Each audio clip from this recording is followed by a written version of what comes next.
Jakarta, penduduknya sekarang udah lebih dari 10 juta. Belum lagi jutaan lainnya yang datang tiap hari pakai motor, gerobak, dan mobil yang bikin Jakarta banyak diprediksi bakal terancam gak bisa gerak pada tahun 2020.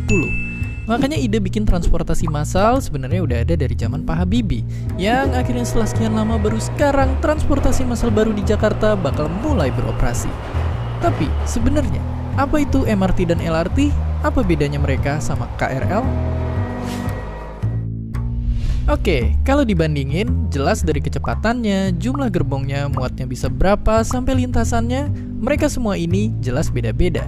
Kalau MRT itu bisa lebih banyak ngangkut orang, dan rutenya lebih banyak di pusat kota. Beda sama LRT, yang lebih ramping, tapi jalur operasionalnya lebih luas daripada MRT. Sedangkan KRL, karena emang udah dibangun dari lama, bisa ngejangkau banyak orang dan rutenya bisa sampai luar Jakarta.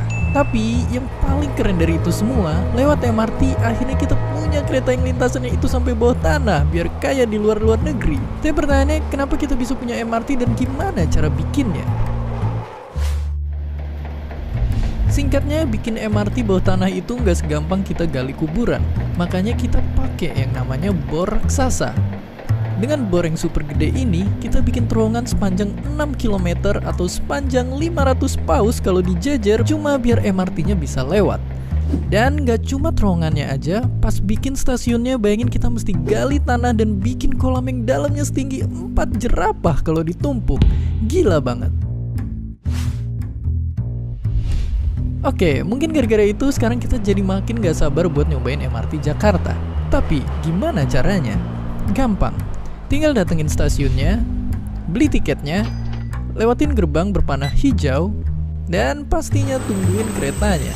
Kalau udah dateng, tungguin dulu orang keluar, dan akhirnya kita udah bisa nyobain transportasi keren di bawah tanah Jakarta. Yang perlu diingat, asal nggak dorong-dorongan sama ibu-ibu pas masuknya, nggak gelantungan di kereta, jualan gorengan di dalam kereta, dan gak lupa di mana turunnya, kayaknya kita bakal aman-aman aja. Jadi, selamat mencoba.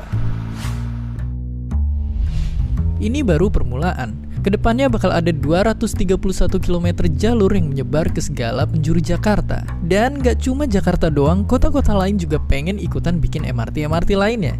Jadi, biar macet gak makin jadi-jadi, sekarang parkirin aja mobil dan motor di garasi dan mulai pergi ke stasiun-stasiun MRT. Dan seperti biasa, terima kasih. Hai, makasih udah nonton. Jangan lupa subscribe untuk video-video Kobisa di episode selanjutnya. Stay curious. You love to see me crying. I don't know why.